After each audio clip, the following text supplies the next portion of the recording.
Para ter acesso a esse audiobook completo, basta entrar em contato comigo e pedir para participar do nosso canal do Telegram. Para isso, leia o QR Code que está na tela, ou clique no link na descrição ou nos comentários desse vídeo. Por apenas R$ 10 por mês, lembrando que você pode cancelar a assinatura a qualquer momento sem problemas. Você terá acesso a esse e diversos outros audiobooks completos diariamente. Você também vai poder pedir qualquer audiobook que queira escutar e nós fazemos para você. Te esperamos por lá. Para Brian, Owen e Henry, o porquê de eu escrever histórias de amor é uma conversa estranha e sutil. Quase não percebo que estou sendo chantageado. Estamos nos bastidores, sentados em cadeiras dobráveis de metal, quando Martin Addison diz: "Li seu e-mail." O quê? Eu levanto o rosto e olho para ele. Mais cedo. Na biblioteca. Não foi de propósito, é claro. Você leu meu e-mail? Ah, eu usei o computador logo depois de você, diz ele. Quando acessei o Gmail, entrou na sua conta. Você devia ter encerrado a sessão. Fico olhando para ele, estupefato. Mas, então, por que usar um nome falso? Pergunta ele, batendo com o pé na perna da cadeira. Bem, eu diria que um nome falso serve justamente para impedir que pessoas como Martin Addison fiquem sabendo da minha identidade secreta. É óbvio que funcionou perfeitamente. Ele deve ter me visto sentado ao computador, e eu devo ser um idiota monumental. Ele dá um sorriso. Enfim, achei que você fosse gostar de saber que meu irmão é gay. Na verdade, não. Ele olha para mim, e eu pergunto: o que você está tentando dizer? Nada. Olha, Spieer, não tenho problema nenhum com isso. Não é nada demais, só meio desastroso, na verdade. Ou quem sabe uma merda de um desastre épico, mas isso vai depender da capacidade de Martin ficar de bico calado. Isso é muito constrangedor, comenta ele. Não sei o que responder. Enfim, prossegue. É bem óbvio que você não quer que as pessoas saibam. Bem, acho que não. Embora essa coisa toda de sair do armário no fundo não me assuste, acho que não. É uma caixa gigantesca cheia de constrangimento, e não vou fingir que anseio por esse dia. Mas provavelmente não seria o fim do mundo. Não para mim. O problema é que não sei como seria para Blue. Se Martin contasse para alguém. Blue é do tipo reservado. O tipo de cara que não esqueceria de encerrar a sessão do e-mail. O tipo de cara que talvez jamais me perdoasse por ser tão descuidado. Acho que estou tentando dizer que não sei como seria para nós. Para Blue e eu, mas realmente não consigo acreditar que estou tendo essa conversa com Martin Addison. De todas as pessoas que poderiam ter acessado o Gmail depois de mim. Você precisa entender que, para começar, eu jamais teria usado o computador da biblioteca, só que bloqueiam o Wi-Fi na escola. E hoje foi um daqueles dias em que eu não podia esperar até chegar em casa e usar meu laptop. Eu não podia esperar nem chegar ao estacionamento e abrir o e-mail no celular, porque hoje cedo eu tinha mandado um e-mail da minha conta secreta para Blue. E era um e-mail meio que importante. Eu só queria ver se ele tinha respondido. Acho que as pessoas levariam numa boa. Diz Martin, você devia ser quem você é. Nem sei por onde começar a responder. Um hétero que mal me conhece está me aconselhando a sair do armário. Sou praticamente obrigado a revirar os olhos. Tá, tudo bem. Não vou mostrar para ninguém, acrescenta ele. Por um minuto, fico estupidamente aliviado. Mas aí eu me toco. Mostrar? Ele fica vermelho e mexe na manga da camisa. Alguma coisa na expressão dele faz meu estômago se revirar. Você fez uma captura de tela, por acaso? Ah, então, eu queria conversar com você sobre isso. Espera aí, você fez uma captura de tela? Ele aperta os lábios e olha para um ponto atrás de mim. Enfim, diz. Eu sei que você é amigo da Abby Suzy e queria pedir. É sério isso? Acho que a gente devia voltar para a parte em que você me explica por que fez uma captura de tela dos meus e-mails. Ele hesita. Ah, é que estou aqui imaginando se você não quer me ajudar a falar com a Abby. Quase dou uma gargalhada. Como é que é? Você quer que eu vá falar bem de você para a Abby? É, quero. E por que diabo eu faria isso? Ele olha para mim, e de repente eu me toco. Esse negócio com a Abby. É isso que ele quer de mim. Em troca de não divulgar a droga dos meus e-mails. E os de Blue, meu Deus. Acho que, para mim, Martin era inofensivo. Um pouco nerd esquisito, para ser sincero, mas não num sentido ruim. E sempre o achei meio hilário, só que agora não estou achando graça nenhuma. Você vai mesmo me obrigar a fazer isso? Obrigar? Fala sério. Não é assim. Então como é? Não é nada. Sabe, eu gosto dessa garota. E só estava pensando que talvez você quisesse dar uma ajudinha. Me convidar para alguma coisa quando ela estiver junto. Sei lá, e se eu não fizer isso? Você vai postar os meus e-mails no Facebook? Na merda do Tumblr? Ah, não. O Tumblr Creek a fonte de fofoca da Creekwood High School.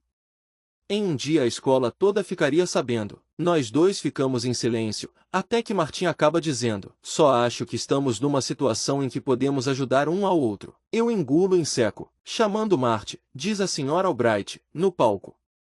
Segundo ato, cena 3. Pense no assunto. Ele dobra a cadeira. Ah, claro que vou pensar. É uma oportunidade imperdível, digo. Ele olha para mim. E fique em silêncio. Não sei o que você quer que eu diga, acrescento. Ah, sei lá. Ele dá de ombros. E acho que nunca houve momento tão oportuno para encerrar uma conversa. Mas, quando seus dedos tocam a cortina, ele se vira para mim de repente. Só por curiosidade. Quem é Blue? Ninguém. Ele mora na Califórnia. Se Martin pensa que vou entregar Blue, ele está doido. Blue não mora na Califórnia. Mora em Shade Creek e estuda na nossa escola.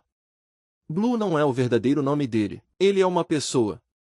Pode até ser alguém que eu conheço. Mas não sei quem. E não sei se quero saber. E não estou com o menor saco de aguentar minha família hoje. Falta 1 hora para o jantar, ou seja, 1 hora tentando fazer meu dia na escola virar uma série de historinhas engraçadas. Sério. Não posso chegar e falar do cuecão que deram no professor de francês, ou que Garret deixou a bandeja cair no refeitório. É preciso toda uma performance. Conversar com meus pais é mais cansativo do que ter um blog, mas é engraçado. Eu adorava a falação e o caos antes do jantar. Agora, só quero que acabe logo. Principalmente hoje. Eu passo em casa e só fico tempo suficiente para colocar a guia na coleira de Bieber e sair com ele. Estou tentando relaxar ao som de The Gun de Sarah no iPod, mas não consigo parar de pensar em Blue e Martin Addison e no desastre total que foi o ensaio hoje. Então Martin está a fim de Abby, assim como todos os outros nerds héteros das outras turmas. E ele só está me pedindo que eu o leve quando sair com ela. Não parece nada demais quando penso por esse ângulo, a não ser pelo fato de que ele está me chantageando. E, por extensão, chantageando Blue. É essa parte que me dá vontade de sair chutando o que aparecer na minha frente, mas The Gun de Sarah me acalma. Andar até a casa de Nick me acalma. O ar está com aquela sensação fria de começo de outono, e as pessoas já estão colocando abóboras nas escadas das varandas. Adoro isso. Sempre gostei, desde criança. Bieber e eu atravessamos o quintal de Nick e entramos no porão. De frente para a porta tem uma televisão enorme, na qual os templários estão levando uma surra. Nick e Leia estão cada um em uma poltrona de balanço, jogando videogame. Parece que estão ali a tarde toda. Nick pausa o jogo quando eu entro. Isso é uma coisa legal nele. Nick pode não largar um violão por você, mas pausa o videogame. Bieber! Exclama Leia. Em segundos, meu cachorro se acomoda, todo desajeitado, com a bunda no colo dela, a língua para fora e as patas da frente batendo. Ele fica que nem pinto no lixo perto de Leia. Não, tudo bem. Pode cumprimentar o cachorro. Finge que não estou aqui. Você também está precisando de uma coçadinha na orelha? Eu abro um sorriso. Isso é bom, as coisas estão normais. Você encontrou o traidor? Matei o traidor, diz Nick, dando tapinhas no controle. Legal, sério, não há nenhuma parte de mim que se importe com o bem-estar de assassinos, templários ou de qualquer personagem de jogos. Mas acho que preciso disso. Preciso da violência dos videogames e do cheiro desse porão e da sensação familiar que Nick e Leia me transmitem. O ritmo da nossa fala e nossos silêncios. A falta de objetivo das tardes de outubro. Simon, Nick não ficou sabendo do cuecão. Le cuecão. C'est une histoire magnifique. Tradução, por favor? Pede Nick. Ou pantomima, diz Leia. Acontece que sou incrível em encenar cuecões épicos. Então talvez eu goste mesmo de performances. Um pouquinho. Acho que essa sensação de passeio de sexto ano com Nick e Leia está começando a me contagiar. Não sei explicar. Mas é que, quando estamos só nós três, temos esses momentos perfeitos e bobos. Não tem espaço para Martin Addison. Não tem espaço para segredos bobos. Perfeitos. Leia rasga a embalagem de papel de um canudinho. Ela e Nick estão com um copo gigante de chá gelado do Chick-fil-A. Faz um tempo que não vou lá. Minha irmã ouviu falar que eles doaram dinheiro para campanhas contra gays, então meio que comecei a me sentir mal de comer lá. Mesmo que o milkshake de óleo deles seja um pote gigante de delícia cremosa. Não que eu possa comentar isso com Nick e Leia. Não falo sobre assuntos gays com ninguém. Só com Blue. Nick toma um gole do chá e boceja. Na mesma hora, Leia tenta acertar um pedacinho da embalagem do canudo na boca dele, que logo a fecha. Ela dá de ombros. Continue bocejando, bela adormecida. Por que você está tão cansado? Pergunto, porque eu curti muito ontem à noite. A noite toda. Sem parar. Curtiu muito o trabalho de cálculo, né? Me deixa, Leia. Ele se inclina para trás, bocejando de novo. Dessa vez a bolinha de papel de Leia acerta o canto da boca. Ele joga a bolinha de volta nela e diz: Então, estou tendo uns sonhos esquisitos. Arqueio as sobrancelhas. Eca. Guarda pra você. Não, não esse tipo de sonho. Leia fica vermelha. Não, sabe, continua Nick, esquisito mesmo. Eu estava no banheiro, colocando as lentes, e não consegui identificar qual era de qual olho, tá? E depois, o que acontecia? A voz de Leia sai abafada, porque ela está com o rosto enterrado nos pelos do pescoço de Bieber. Nada. Eu acordei, coloquei as lentes normalmente e ficou tudo bem. Esse é o sonho mais sem graça do mundo, Nick, diz ela. Não é exatamente por isso que colocam um D e I nos estojinhos das lentes? Ou talvez as pessoas devessem usar óculos logo e parar de tocar nos globos oculares. Eu me sento de pernas cruzadas no tapete.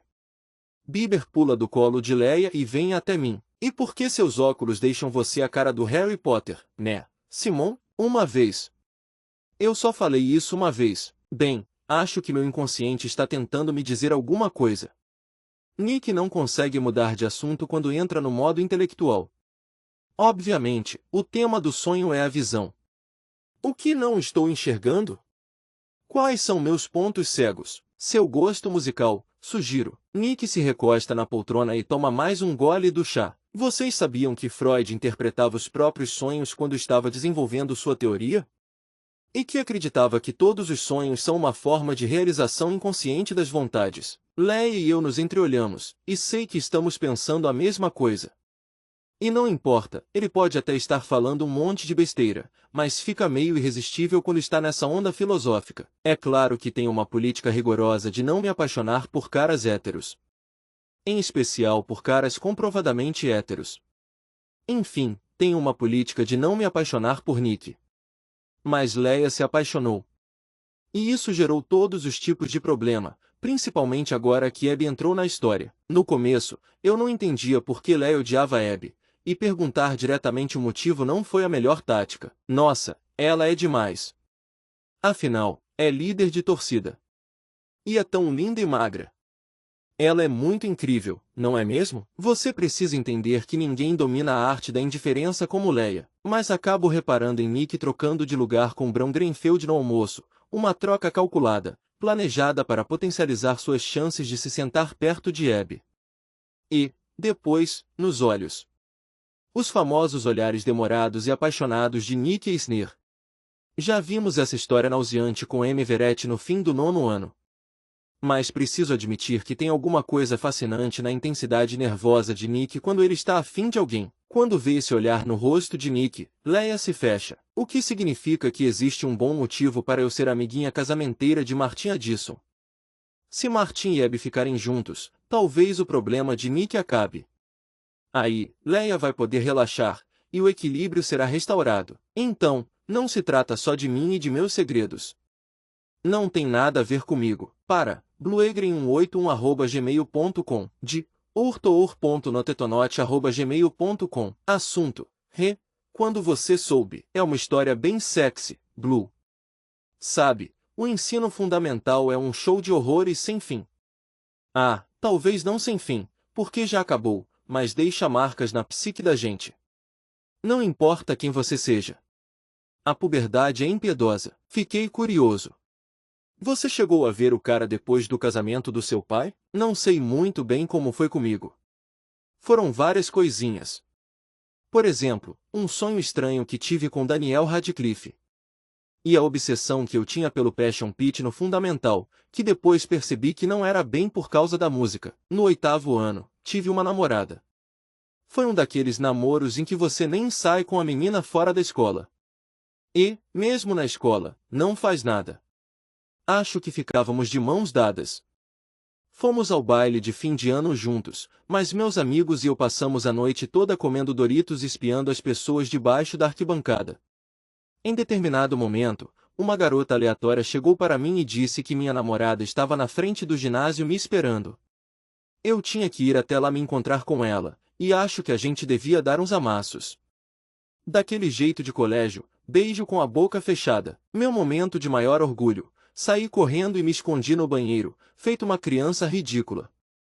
Fiquei dentro da cabine, com a porta fechada, encolhido em cima do vaso para minhas pernas não aparecerem por baixo. Como se as garotas fossem invadir o banheiro atrás de mim. Juro para você, fiquei lá a noite toda.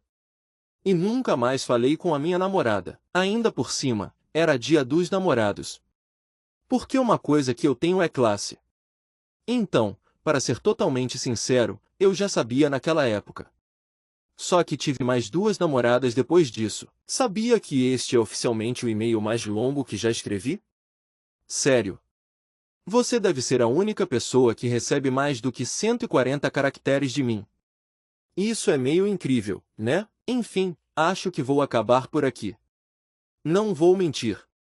Hoje foi um dia meio estranho. Jaque, enviado 17 alt 0 horas 6, para urtour.notetonote@gmail.com, de bluegren181@gmail.com. Assunto: quando você soube. Eu sou a única pessoa?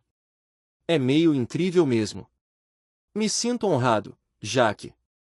É engraçado, porque também não costumo mandar e-mails. E nunca falo sobre essas coisas com ninguém. Só com você. Acho que seria bem deprimente se o momento do qual você mais se orgulha na vida tivesse sido no ensino fundamental. Você nem imagina quanto odiei essa época. Lembra como as pessoas olhavam para a gente com aquelas expressões vazias e diziam então tá, depois que você terminava de falar? Só para deixar claro que, não importava o que você estivesse pensando ou sentindo, estava completamente sozinho. A pior parte, claro, era que eu fazia o mesmo com os outros. Fico meio nauseado só de lembrar. Basicamente, o que estou tentando dizer é que você devia pegar leve consigo mesmo. Éramos todos horríveis nessa época. Respondendo a sua pergunta, eu vi o cara algumas vezes depois do casamento, acho que umas 2 vezes por ano. Minha madrasta faz um monte de reuniões familiares e tal. Ele está casado, e acho que a mulher está grávida. Só não foi muito constrangedor porque a coisa toda aconteceu na minha cabeça. Impressionante, né? Uma pessoa pode despertar sua crise de identidade sexual e não fazer a menor ideia disso. Ele ainda deve pensar em mim como um enteado esquisito de 12 anos da prima. Acho que a pergunta é meio óbvia, mas vou fazer mesmo assim. Se você sabia que era gay, como acabou tendo outras namoradas? Que pena que seu dia foi estranho. Blue, enviado 17 alt 20 horas e 46, para bluegren181@gmail.com, de urtour.notetonote@gmail.com. Assunto: quando você soube. Blue, lembro bem, o temido tá. Sempre acompanhado de sobrancelhas lá no alto e a boca retorcida em um cozinho condescendente. E é verdade, eu também falava. A gente era muito ridículo no fundamental. Acho que a coisa das namoradas é meio difícil de explicar. Tudo foi acontecendo. O relacionamento do 8º ano foi uma confusão, claro, então foi diferente. Quanto às outras 2, basicamente, elas eram amigas minhas, aí eu descobri que gostavam de mim e começamos a namorar. Depois, acabou. Foram elas que me largaram, e foi tudo bem indolor. Ainda sou amigo da garota que namorei no primeiro ano, mas, sinceridade? Acho que no fundo namorei essas meninas porque não acreditava 100% que era gay. Ou achava que não seria algo definitivo. Sei que você deve estar pensando, tá, Jaque, enviado 18 alt 23 horas e 15 para ortoor.notetonote@gmail.com, de bluegren181@gmail.com. Assunto: o obrigatório, tá, sobrancelhas, boca de cu, tudo. Blue, enviado 19 alt 8 horas e 1. A pior coisa nessa história do Martin é que não posso contar para Blue. Não estou acostumado a guardar segredos dele. Claro, tem um monte de coisas que não contamos um para o outro. Nós conversamos sobre todos os assuntos importantes, mas evitamos detalhes que possam revelar nossa identidade, como nomes de amigos e qualquer coisa específica demais sobre a escola. Todas as coisas que eu achava que me definiam. Mas não penso nelas como segredos. O que temos é mais uma espécie de acordo tácito. Se Blue fosse mesmo um aluno do segundo ano da Creekwood, com armário, boletim e perfil no Facebook, tenho certeza de que eu não estaria contando nada para ele. Claro que ele é mesmo um aluno do segundo ano na Creekwood. Eu sei disso. Mas, de certa forma, ele mora no meu laptop. É difícil explicar. Fui eu que o encontrei. Logo no Tumblr. Foi em agosto, bem quando as aulas estavam começando. Os alunos postavam confissões anônimas e pensamentos aleatórios secretos no Creek Secrets, e as pessoas podiam comentar e tudo mais, e ninguém julgava você.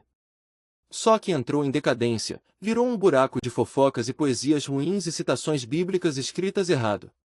Mas é meio viciante mesmo assim. Foi lá que encontrei a postagem de Blue. Acabei me identificando. E acho que nem foi só a coisa de ser gay. Sei lá. Tinha umas 5 linhas, mas tudo escrito em uma gramática correta, além de estranhamente poético, e diferente de qualquer outra coisa que eu já tivesse lido. Acho que foi a solidão. E é engraçado, porque não me vejo como uma pessoa solitária. Mas havia algo muito familiar no jeito como o Blue descreveu o sentimento. Foi como se ele tivesse arrancado as ideias da minha cabeça. Ele falou sobre como você pode decorar os gestos de uma pessoa, mas nunca saber o que se passa na cabeça dela. E ter a sensação de que todos somos como casas com aposentos enormes e janelas pequenininhas. Sobre como você pode se sentir muito exposto, de uma forma ou de outra. Sobre como ele se sente tão escondido e tão exposto, em relação a ser gay. Senti um pânico e uma vergonha estranha quando li essa parte, mas também uma faísca de empolgação. Ele falou sobre o oceano entre as pessoas. E que o objetivo de tudo é encontrar uma margem até a qual vale a pena nadar. Eu precisava conhecer esse cara. Demorei um pouco, mas reuni coragem para postar a única coisa em que consegui pensar, que foi, é isso. Em letras maiúsculas mesmo. E coloquei meu endereço de e-mail. Da minha conta secreta do Gmail. Passei a semana seguinte obcecado, me perguntando se ele entraria ou não em contato. E ele entrou. Um pouco depois, me contou que meu comentário o tinha deixado meio nervoso. Ele é muito cuidadoso com as coisas. Bem mais cuidadoso do que eu, diga-se de passagem. Resumindo, se Blue descobrir que Marty Addison tem capturas de tela dos nossos e-mails, tenho certeza de que vai surtar. Mas de um jeito bem Blue, ou seja, vai parar de me escrever. Eu me lembro exatamente da sensação de ver aquela primeira mensagem dele na caixa de entrada. Foi meio surreal. Ele queria saber mais sobre mim. Durante os dias seguintes na escola, me senti um personagem de filme. Quase consegui imaginar um close do meu rosto projetado na telona. É estranho, porque na realidade eu não sou o protagonista. Talvez o melhor amigo. Acho que nunca me considerei interessante até me tornar interessante para Blue. Então, não posso contar para ele. Prefiro não perdê-lo. Martin. Durante a semana inteira, na aula e no ensaio, percebo que ele tenta fazer contato visual comigo. Sei que é um pouco de covardia. Essa situação toda faz com que eu me sinta um covarde. E um idiota, porque já decidi que vou ajudá-lo. Ou ceder à chantagem. Como você preferir chamar. Isso me deixa com o estômago embrulhado. Passo o jantar inteiro distraído. Meus pais estão bem alegres, porque é noite de debachelorete. Estou falando muito sério. O reality show, sabe? Nós todos vimos o episódio de ontem, mas hoje nos reunimos por Skype com Alice, que está em Wesleyan, para comentar o que aconteceu. É a nova tradição da família Spier. Eu não poderia estar mais ciente do quão completamente ridículo é isso, mas sei lá. Minha família sempre foi assim. E como estão Léo e Nicole? Pergunta meu pai, mordendo o garfo. Trocar o gênero de Leia e Nick é um clássico do humor do meu pai. Estão ótimos, digo. Risos. Pai, comenta Nora, sem graça. É minha irmã mais nova. Ultimamente, ela vem soltando expressões típicas da internet durante as conversas ao vivo, embora não as use na internet propriamente. Acho que está tentando ser irônica. Ela olha para mim e diz: Simon, você viu Nick tocando violão no pátio? Acho que Nick está tentando arrumar uma namorada, diz minha mãe. Engraçado, mãe. Por quê? Olha que coisa, eu estou tentando impedir Nick de ficar com a garota de quem ele gosta para que Marty Addison não conte para a escola toda que eu sou gay. Por acaso já comentei que sou gay? Por onde começar a contar uma coisa dessas? Talvez fosse diferente se morássemos em Nova York, mas não sei ser gay na Geórgia. Estamos perto de Atlanta, então podia ser pior. Mas Shade Creek não é exatamente um paraíso progressista. Na escola, tem só um ou dois caras assumidos, e as pessoas são muito cruéis com eles. Não chegam a ser violentas, mas a palavra bicha é usada algumas vezes. E tem umas garotas lésbicas e bissexuais, mas acho que com garota é diferente. Talvez mais fácil. Se tem uma coisa que o Tumblr me ensinou é que um monte de caras acha o máximo quando uma garota é lésbica, se bem que o contrário também acontece. Tem garotas como Leia, que fazem desenhos yaoi a lápis de vários garotos e postam em sites, e acho que não me incomodo com isso, pois os desenhos dela são incríveis. E Leia também gosta de fanfiction slash, o que despertou em mim curiosidade suficiente para procurar algumas na internet no verão passado. Eram tantas opções que nem dava para acreditar, Harry Potter e Draco Malfoy se pegando de milhares de formas diferentes, em todos os armários de vassouras de Hogwarts. Escolhi as que tinham uma gramática decente e passei a noite toda lendo. Foram semanas estranhas. Foi nessas férias que aprendi a lavar roupa. Certas meias que não devem ser lavadas pela sua mãe. Depois do jantar, Nora configura o Skype no computador da sala. Na imagem, Alice parece meio desgrenhada, mas deve ser por causa do cabelo, louro escuro e bagunçado. Nós três temos cabelo ridículo. Ao fundo, a cama de Alice está desarrumada e coberta de travesseiros, e alguém comprou um tapete peludo e redondo para cobrir o pouco espaço livre do piso. Ainda é estranho imaginar Alice dividindo um quarto de alojamento com uma garota desconhecida de Minneapolis. Quem iria imaginar que um dia eu veria alguma coisa relacionada a esportes no quarto da minha irmã mais velha? Minnesota Twins, isso aí, vocês estão pichelados. Vou. Não, espera aí, ficou bom. Ai, meu Deus, pai, isso é uma rosa? Nosso pai está segurando uma rosa vermelha e rindo para a webcam. Não estou brincando. Minha família é profissional quando o assunto é debachelorete. Simon, faz sua imitação do Chris Harrison. Acredite, minha imitação do Harrison é completa e simplesmente genial. Pelo menos em circunstâncias normais. Mas não estou em um dos meus melhores dias. Estou muito tenso. E não só por Martin ter registrado os e-mails. É pelos e-mails em si. Estou me sentindo meio estranho desde que Blue perguntou sobre a história das namoradas. Será que ele acha que sou uma farsa? Tenho a impressão de que, depois que ele percebeu que era gay, não saiu mais com garotas e foi simples assim. Então Michael D. alega ter usado a suíte fantasia para conversar, diz Alice. Nós acreditamos nisso? Nem por um minuto, responde papai. Eles sempre dizem isso, acrescenta Nora. Ela inclina a cabeça. E só agora percebo que tem 5 piercings na orelha, de cima a baixo, não é? Continua Alice. Mas você não vai dizer o que acha, Boo? Nora, quando você fez isso? Pergunto, tocando o lóbulo de minha orelha. Ela fica um pouco vermelha. Semana passada, acho. Deixa eu ver, exige Alice. E Nora vira o rosto.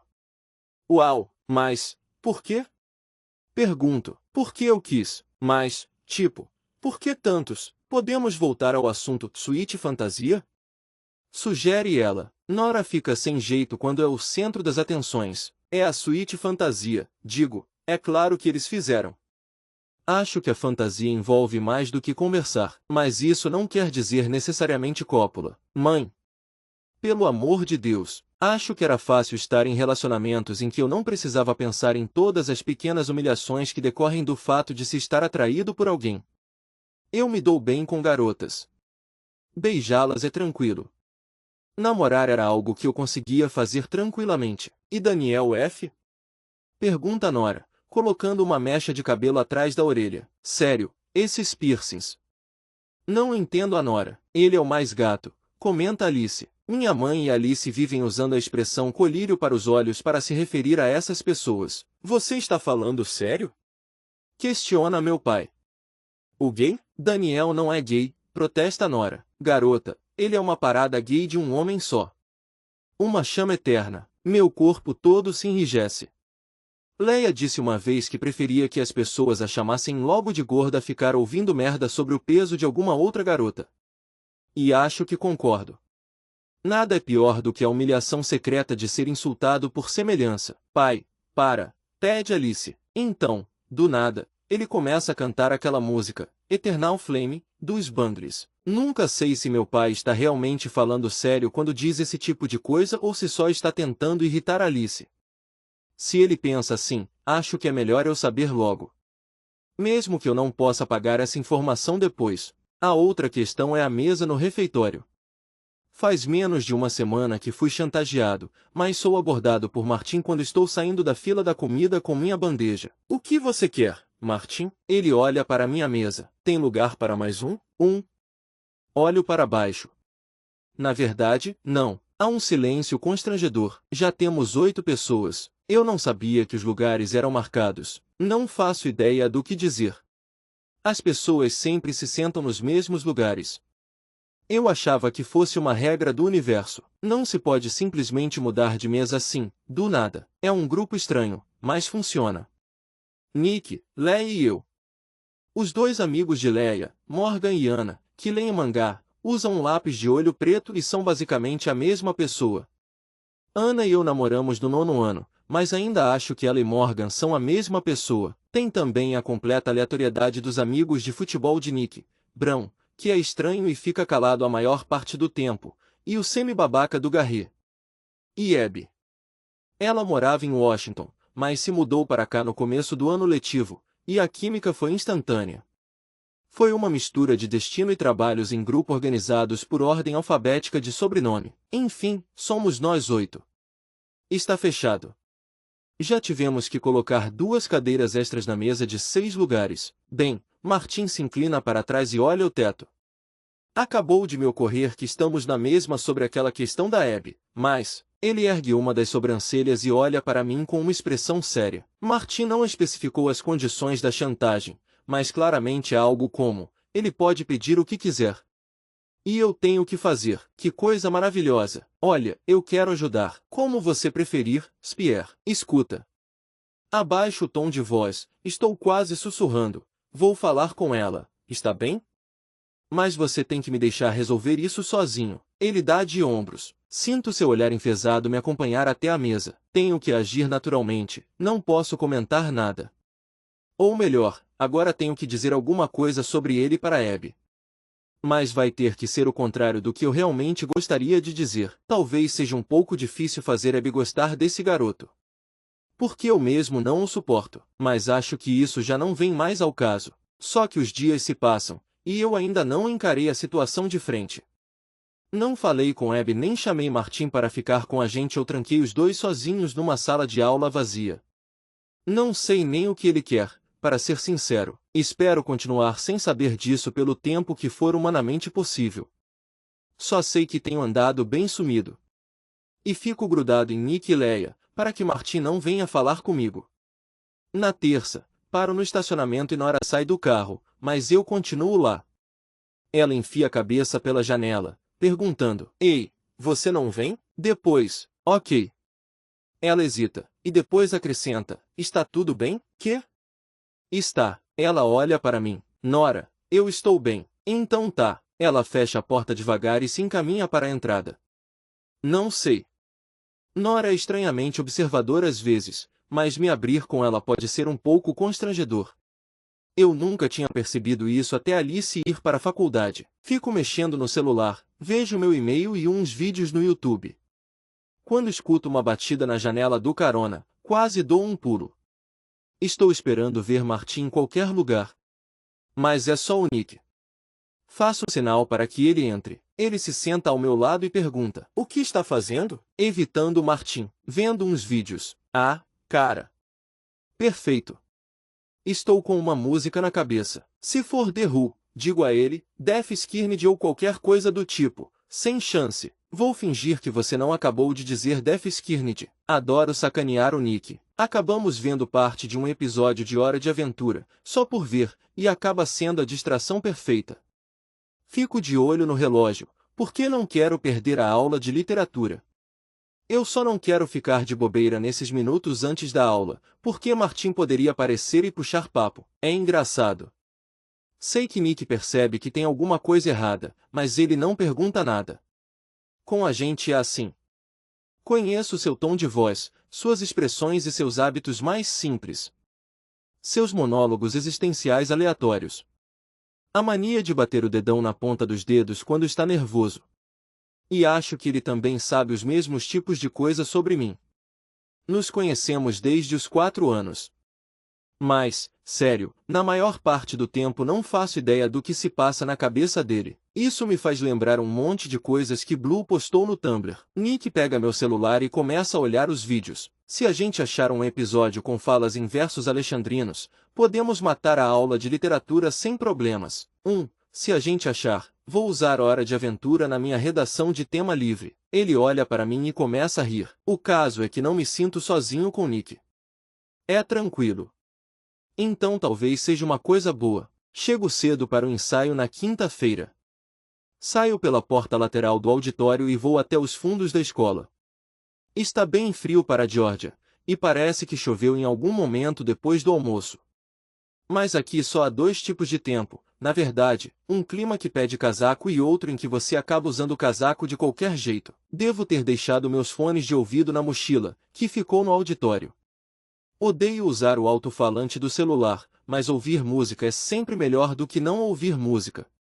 Eu me recosto na parede atrás do refeitório e busco na minha lista um EP da banda Leda. Ainda não escutei, mas Leia e Ana estão obcecadas por esse EP, o que só pode ser um bom sinal. De repente, não estou mais sozinho. Beleza, Spier. Qual é a sua? Pergunta Martin, se recostando ao meu lado na parede. A minha? Acho que você está me evitando. Nós dois estamos de All-Star preto, e não consigo identificar se meus pés são pequenos ou se os dele é que são enormes. Martin deve ser 15 centímetros mais alto do que eu. Nossas sombras ficam ridículas lado a lado. Não estou evitando você, digo. Eu saio andando na direção do auditório. Afinal, não quero irritar a Sra. Albright. Martin me alcança. Sério, diz ele, não vou mostrar os e-mails para ninguém, tá? Para de surtar, mas acho que vou encarar isso com 1 milhão de pés atrás.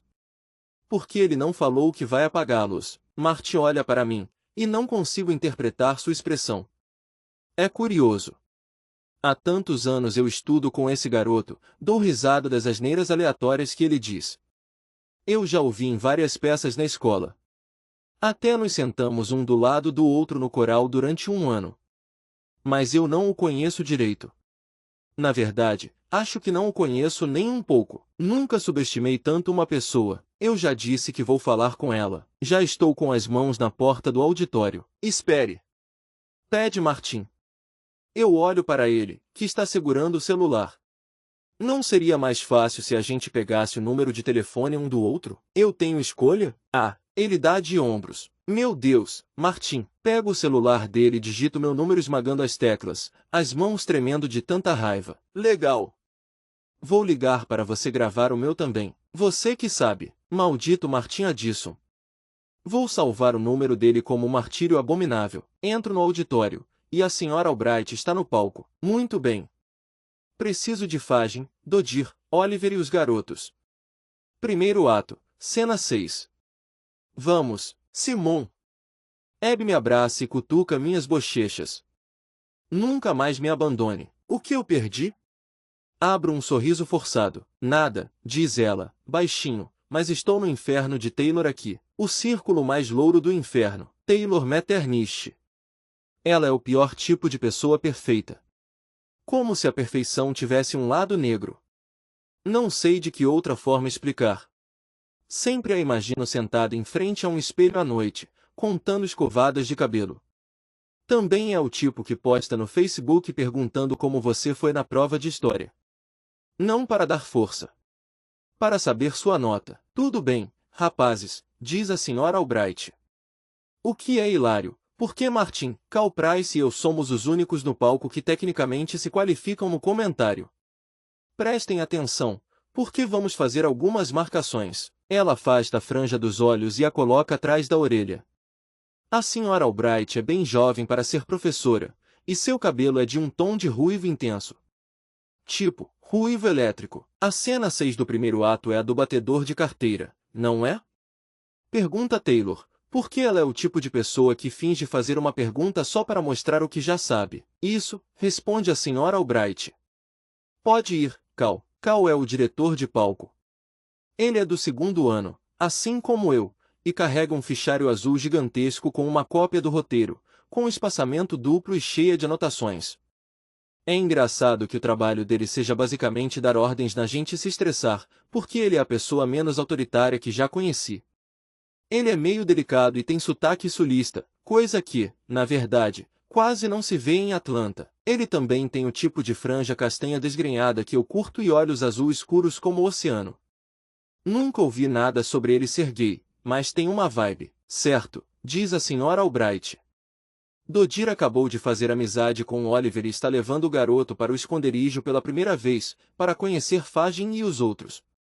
Então, qual é o objetivo de vocês? Mostrar a ele quem manda, diz Emily Goff. Talvez infernizar um pouco a vida deles? Sugere Mila Odom. Isso aí. Ele é o cara novo, e vocês não vão facilitar as coisas. Ele é um nerd. Vocês querem intimidá-lo e fazer a limpa nele. Isso faz algumas pessoas rirem. Para uma professora, a Sra. Albright é moderadamente incrível. Ela e Cal nos colocam em posição. A Sra. Albright chama isso de arrumar a cena. Eles querem que eu fique deitado em uma plataforma, apoiado nos cotovelos, jogando para cima uma bolsinha de moedas. Quando Dodie e Oliver entram, todos nós temos que dar um pulo e tentar pegar a sacola de Oliver. Tenho a ideia de enfiá-la debaixo da camisa e andar pelo palco com a mão na lombar, como se estivesse grávido. A Sra. Albright adora. Todo mundo ri, e, sinceramente, esse é o melhor momento. Todas as luzes do auditório estão apagadas, menos as do palco, e estamos todos com os olhos brilhando e rindo como bêbados. Eu me apaixono um pouquinho por todo mundo. Até por Taylor, até por Martin. Ele sorri para mim quando nossos olhares se encontram, e tenho que abrir um sorriso para ele também. Martin é um merdinha puxa-saco, verdade seja dita, mas é tão desengonçado e inquieto e ridículo. Isso tira um pouco da paixão por odiá-lo. É isso. Não vou escrever um poema em homenagem a ele. E não sei o que ele espera que eu diga para Abby. Não faço a menor ideia. Mas acho que vou pensar em alguma coisa. O ensaio termina. Abby e eu nos sentamos na beirada do palco e ficamos balançando os pés, vendo a Sra. Albright e Cal fazerem anotações no grande fichário azul. O último ônibus para o sul do condado só sai em 15 minutos, e Abby leva 1 hora para chegar em casa. O tempo que ela e a maioria dos alunos negros levam indo e voltando da escola todo dia é maior do que o tempo que eu levo em uma semana inteira. Atlanta é uma cidade tão segregada, mas ninguém nunca fala sobre isso. Ela boceja e se deita no palco, colocando um dos braços embaixo da cabeça. Está usando uma meia calça e um vestidinho estampado. O pulso esquerdo está cheio de pulseiras da amizade trançadas. Martin está sentado do outro lado do palco, não muito longe, fechando a mochila tão devagar que só pode ser de propósito. Parece estar fazendo questão de não olhar para nós. Abby está de olhos fechados. Ela tem o tipo de boca que sempre sustenta um sorriso leve, e tem um cheirinho de canela. Se eu fosse hétero, entenderia o charme de Abby. Ei, Martin, digo, e minha voz sou estranha. Ele olha para mim. Você vai à casa do Garry amanhã? Eu, Vai ter festa? Festa de Halloween. Você devia ir. Vou mandar o endereço. Só uma rápida mensagem de texto para Martírio Abominável. Ah, pode ser, diz ele. Ele se inclina para a frente e se levanta, tropeçando no cadarço logo em seguida. Então tenta fingir que é um passo de dança. Abby ri, ele sorri, e não estou brincando, ele faz mesmo uma mesura de agradecimento. Não sei nem o que dizer. Acho que existe um terreno meio indistinto entre rir de alguém e rir com alguém. Tenho certeza de que esse terreno indistinto é Martin. Abby se vira para mim. Eu não sabia que você era amigo do Martin, diz ela. E essa é a declaração mais hilária do mundo. Para bluegrin181@gmail.com de urtour.notetonote@gmail.com. Assunto: abobrinhas de Halloween. Blue, eu nunca tentei montar uma fantasia que desse medo de verdade. Minha família gosta de fantasias engraçadas. A gente competia para ver qual faria meu pai rir mais. Minha irmã se vestiu de lata de lixo uma vez. Não o Gugu, de Vila Sésamo. Só uma lata cheia de lixo mesmo. E eu fazia sempre a mesma coisa. O conceito de um garoto de vestido sempre funcionou para mim, até que um dia parou de funcionar. Eu estava no 4º ano e tinha uma fantasia incrível de melindrosa, mas aí me olhei no espelho e senti um choque elétrico de pura vergonha. Agora, tento manter o delicado equilíbrio entre simplicidade e ousadia. Não consigo acreditar que você não vai se fantasiar. Não percebe que está desperdiçando a oportunidade perfeita de ser outra pessoa por uma noite? Com decepção. Jaque. Enviado 30alt 21h56. Para urtour.notetonote@gmail.com de bluegrin181@gmail.com. Assunto: abobrinhas de Halloween. Jaque. Me desculpe por desapontá-lo. Não tenho nada contra fantasias, e o que você diz faz todo sentido. Entendo perfeitamente o prazer de ser outra pessoa por uma noite, ou o tempo todo. Na verdade, eu também repeti a mesma coisa quando era pequeno. Era sempre um super-herói. Acho que gostava de me imaginar com uma identidade secreta complexa. Talvez ainda goste. Talvez esse seja o sentido destes e-mails, mas não vou me fantasiar este ano porque não vou sair. Minha mãe tem uma festa do trabalho, então tenho que ficar em casa distribuindo doces para as crianças que aparecerem. Convenhamos, não tem nada mais triste do que um garoto de 16 anos sozinho em casa no Halloween atendendo a porta fantasiado. Sua família parece interessante. Como você convencia seus pais a comprar vestidos? Você devia ficar ótimo de melindrosa. Seus pais também tentavam arruinar todas as suas fantasias para adaptá-las ao clima? Lembro de um ano em que dei um chilique ridículo porque o Lanterna Verde não usa gola rolê. Mas agora eu vejo que ele usa, sim. Desculpa aí, mãe, espero que você curta seu dia de folga de ser Jaque. E espero que todo mundo goste da sua fantasia de ninja, é isso, né? A mistura perfeita entre simples e ousado. Blue,